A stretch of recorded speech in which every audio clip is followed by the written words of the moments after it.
Eu sou o SUS. Eu sou o SUS. Eu sou o SUS. Eu sou o SUS. Eu sou o Eu sou o SUS. SUS. Eu sou o SUS. Armã, Aré, SUS. Eu sou o SUS. Eu sou SUS.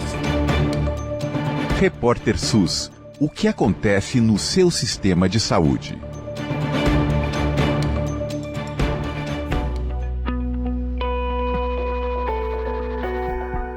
O Repórter SUS desta semana vai passar um raio-x na porta de entrada do SUS, a atenção primária à saúde. É uma meta ousada, mas a gente tem uma excelente companhia para fazer isso hoje. Daqui a pouquinho eu apresento para vocês o nosso convidado e a gente vai fazer esse grande dever de casa a partir dos resultados do censo das unidades básicas de saúde, uma pesquisa que coletou dados de 45 mil estabelecimentos das chamadas APS.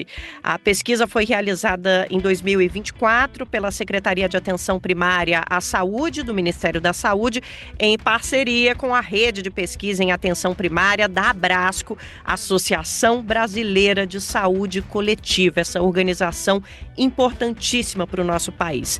E os resultados preliminares mostram que a grande maioria das unidades tem acesso à internet, tem prontuário eletrônico, 79% delas tem sala de vacina, que são boas notícias. Mas esse índice sobre a sala de vacina, por exemplo, ele cai consideravelmente quando a gente fala em estrutura para armazenamento dos imunizantes. Só metade das unidades tem as chamadas salas de frio.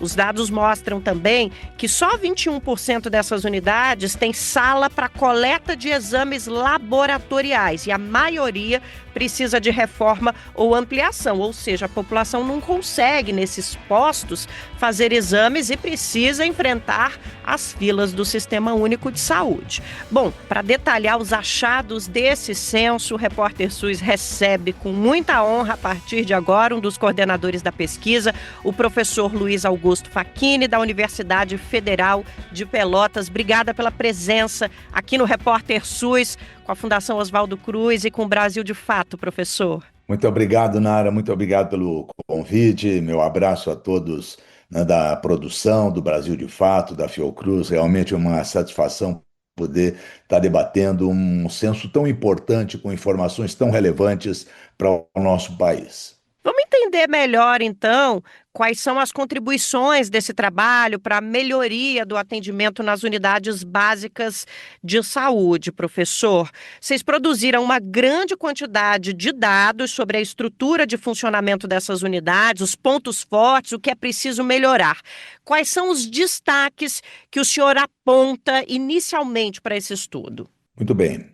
Eu acho que o maior destaque de todos, Nara, em relação aos resultados, é o grande número de unidades básicas de saúde que o Sistema Único de Saúde tem no Brasil. São cerca de 45 mil unidades básicas de saúde em todo o país, desde o extremo norte até o extremo sul. E isso é uma das redes de saúde de atenção primária das mais extensas do mundo. Considerando, né, os maiores países, aqueles que têm sistema universal de saúde, que têm cobertura, né, universal de toda a sua população. Então, esse é o grande destaque.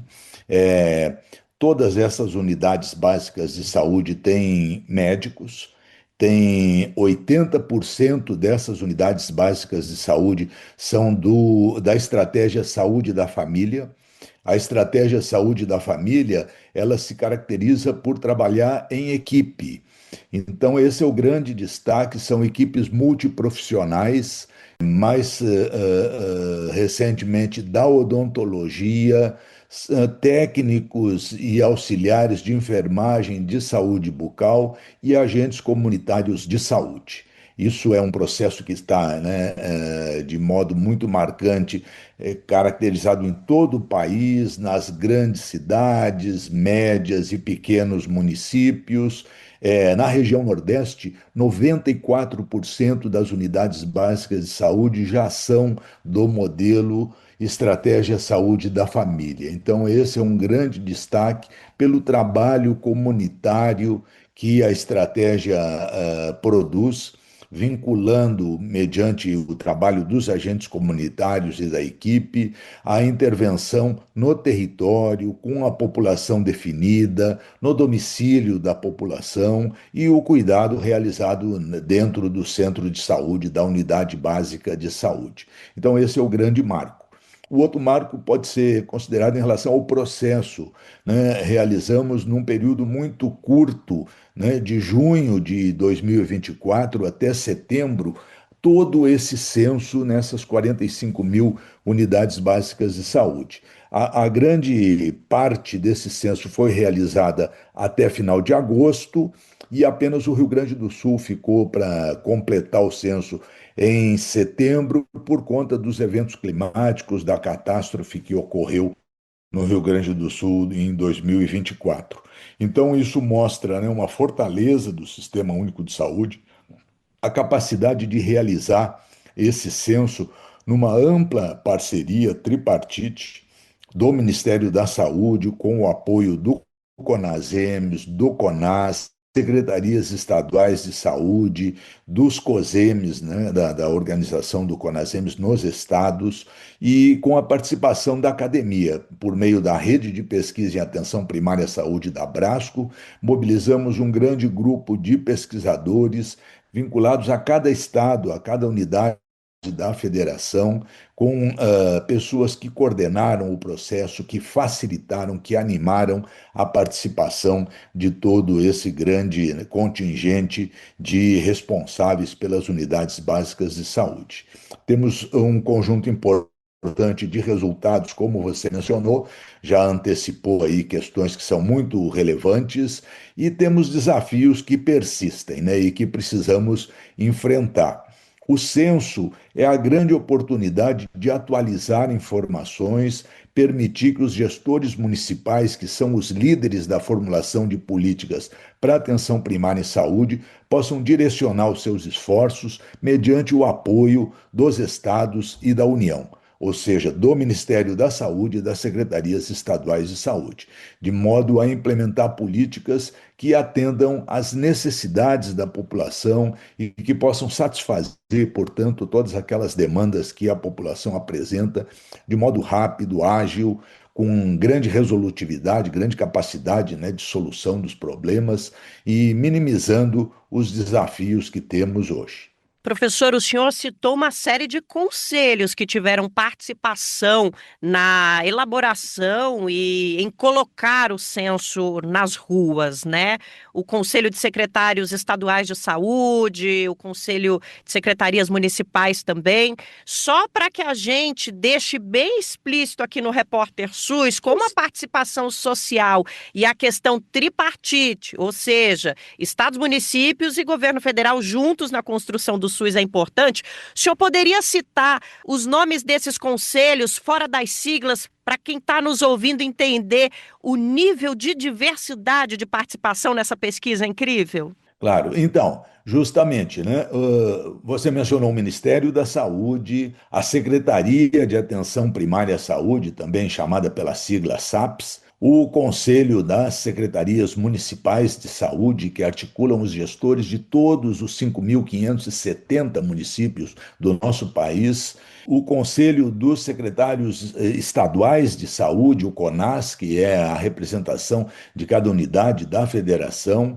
Tivemos também a representação do Conselho Nacional de Saúde, que é o controle social no nosso país, que tem correspondente nos estados e nos municípios.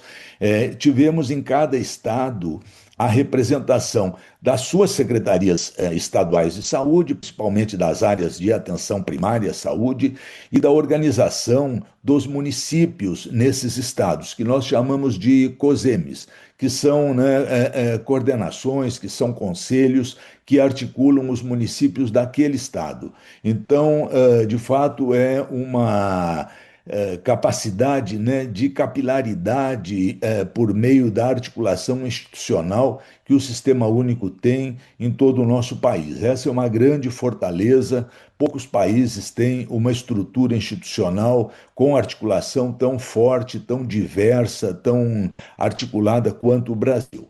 Eu pedi para o professor trazer esses nomes todos completos, justamente porque quem está aqui com a gente no Repórter SUS já sabe, a gente sempre dá luz ao tamanho do nosso Sistema Único de Saúde, a capilaridade, porque isso nos dá um gostinho de quais são as possibilidades que nós temos, algumas já em prática. Agora imagine como o futuro pode ser com esse sistema devidamente financiado e fortalecido. Bom, professor, vamos falar então sobre as dificuldades que o censo encontrou, né? Foi mapeado que apenas 21% das unidades possuem laboratórios de análises clínicas. Para nós parece pouco, né? Porque a realização de exames é um gargalo do Sistema Único de Saúde e poderia ser resolvida na atenção primária, né? Um gargalo que poderia ser resolvido na atenção primária, inclusive como forma de fortalecer esse novo programa que o Ministério da Saúde está colocando em prática, né? O Aqui Tem Especialistas, que diz respeito à média e alta complexidade. Muita gente tem que acessar esses outros setores do SUS para conseguir fazer um simples exame. É pouco, 21% das unidades da atenção primária com esses laboratórios de exames. Precisava ser mais, professor? Oi, Nara. Muito boa a sua questão, né? É importante a gente interpretar esse número de modo conveniente. Não são laboratórios, né? Não há recomendação que cada unidade básica de saúde tenha um laboratório de análise. O que se recomenda e que se gostaria de universalizar são alas para coleta de exames laboratoriais e a possibilidade de ir à unidade básica de saúde já ter os materiais para o seu exame coletado, de modo que ele não precisasse entrar em filas, a outros lugares, a outros serviços. Temos também os exames de imagem, mas esses são demandas de outra natureza. Mas esses exames do cotidiano, que são os exames clínicos, que a gente chama laboratórios de análises clínicas, esses precisam ser feitos com essa agilidade que você menciona. Em todos os lugares onde nós temos, na própria unidade básica de saúde, a capacidade de haver a coleta desses materiais e o envio para essa análise, isso é muito vantajoso. Ele tem vários aspectos importantes, não só, né, a oportunidade de você coletar com rapidez esses exames e enviá-los, quanto a possibilidade da devolução desses resultados serem feitas diretamente à unidade básica de saúde, aos profissionais que aí trabalham, e ao próprio cidadão, ao próprio usuário do Sistema Único de Saúde. Isso já é feito no Sistema Único de Saúde, na atenção primária à saúde, em muitos lugares, né? Por exemplo, Teresina, que é uma grande capital do Nordeste, tem uma estrutura muito importante nas unidades básicas de saúde, aos exames, e tem um laboratório público grande, né, que dá resposta a essas necessidades. Então, precisaríamos, de fato, mobilizar os gestores para viabilizar essa coleta de materiais nas unidades básicas, facilitando o trabalho das equipes e o interesse do cidadão. Professor, parece uma utopia que a gente consiga ter essas salas de exames em cada unidade de saúde da nossa atenção primária. E aí, antes de passar para os outros temas da nossa conversa, eu vou desviar um pouquinho aqui do roteiro que a nossa produção trouxe para a gente, para perguntar para o senhor, a partir do repertório do senhor, da experiência que o senhor tem no nosso Sistema Único de Saúde, temos capacidade, é factível chegarmos lá? Ótimo, ótimo, muito boa a sua reflexão. Sim, é perfeitamente factível, porque mesmo a ideia de ter uma sala exclusiva para a coleta desses materiais, ela cabe dentro daquilo que já está estabelecido nas unidades básicas de saúde.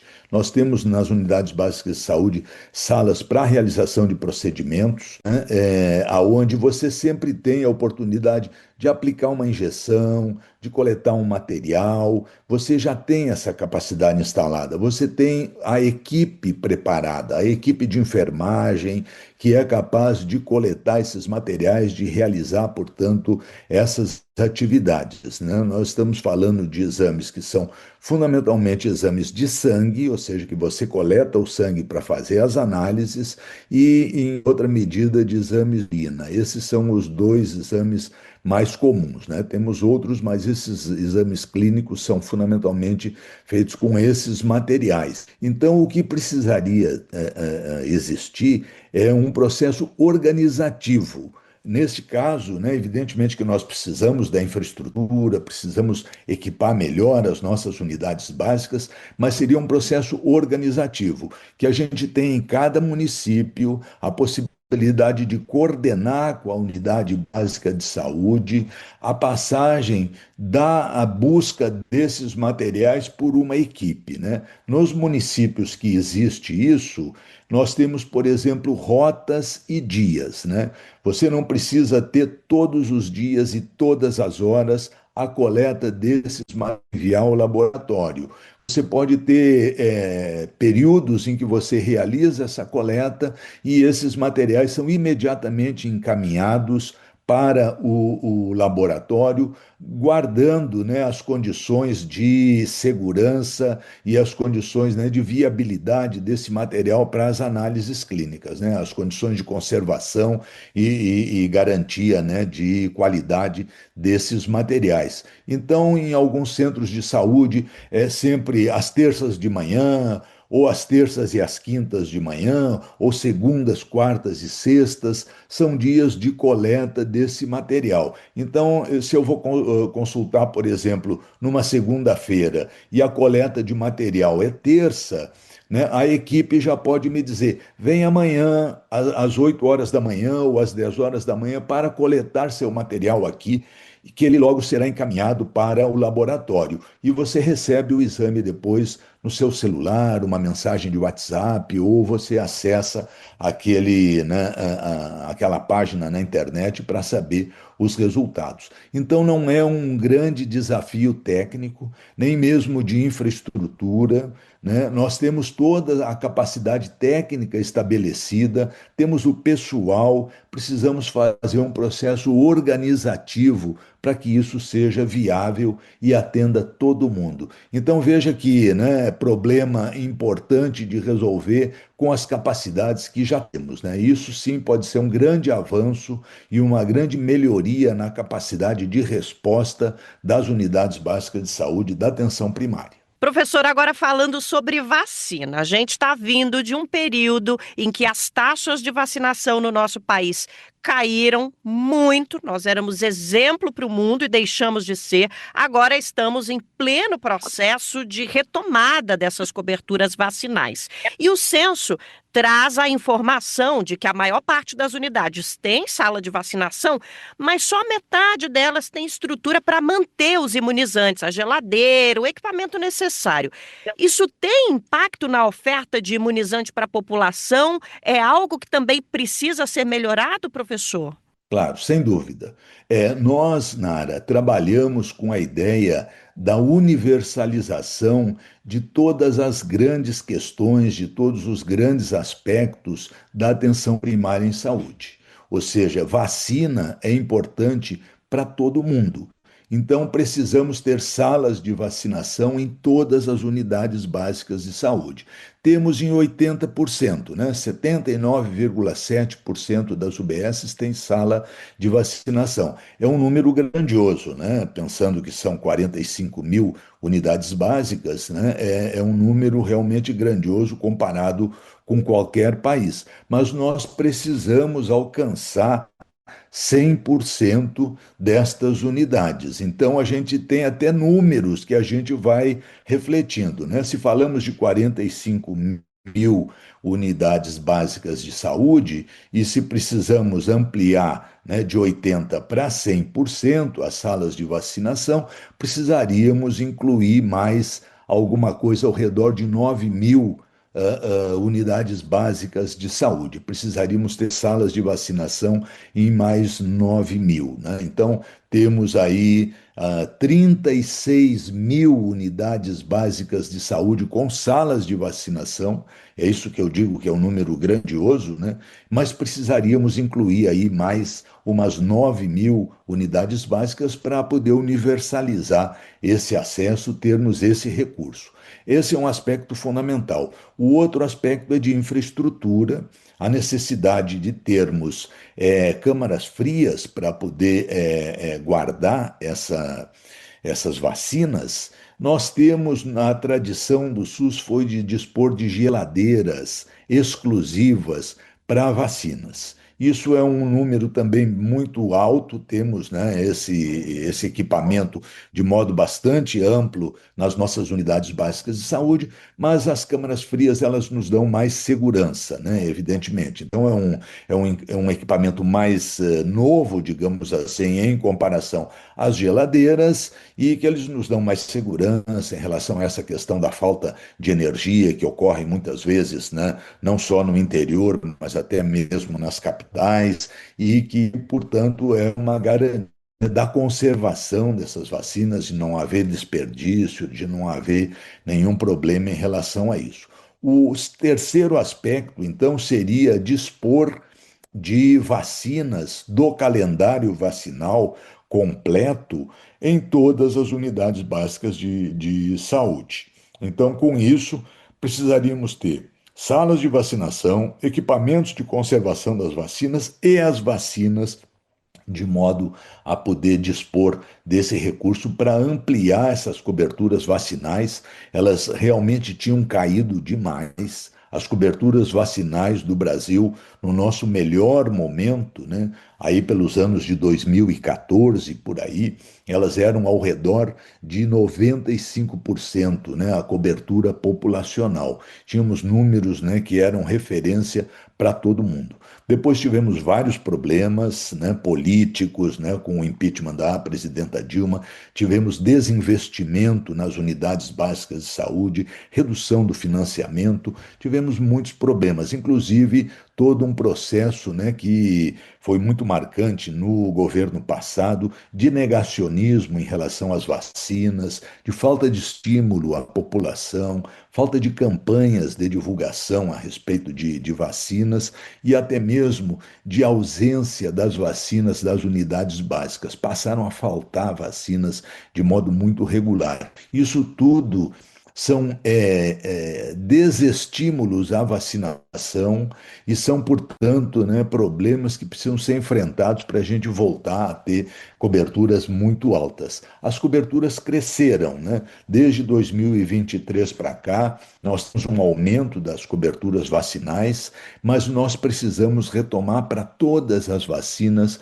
esse padrão dos 95% no mínimo em termos de resposta, né, em termos de cobertura das vacinas para a população. Então, nós incentivamos muito, estimulamos muito que isso seja um outro tema a ser retomado de modo muito enfático.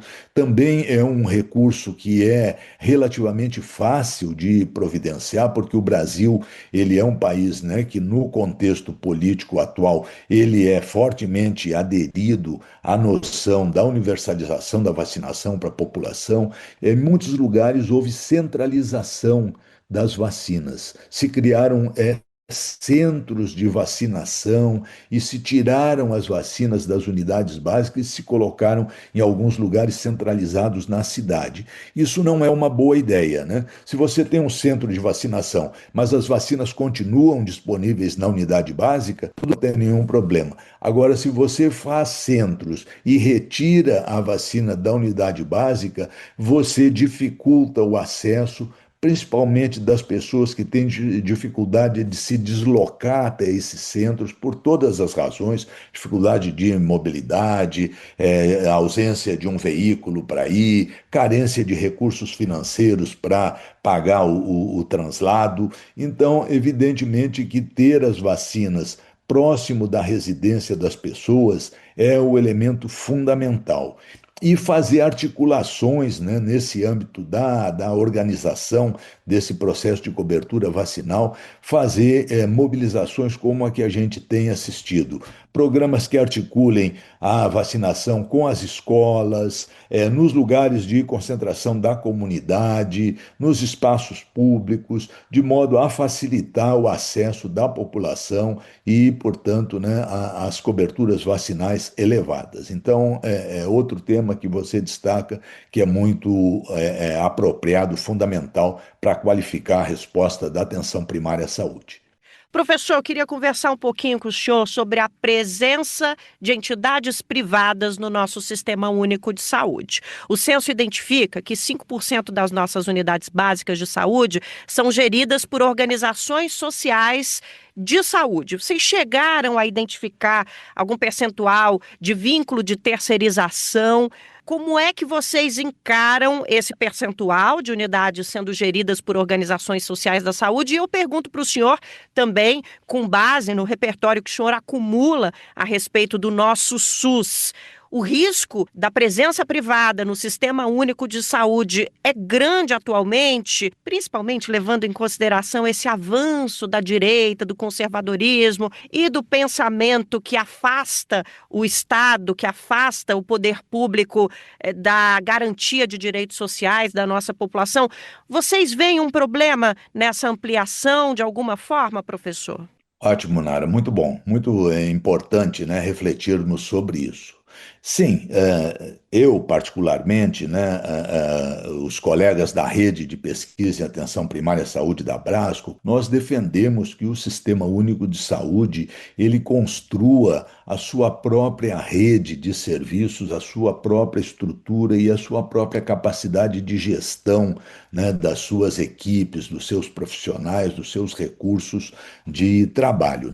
Isso é muito importante. Outro destaque, né, conceitual, digamos, é que a atenção primária em saúde, o âmbito, é a esfera do Sistema Único de Saúde mais pública.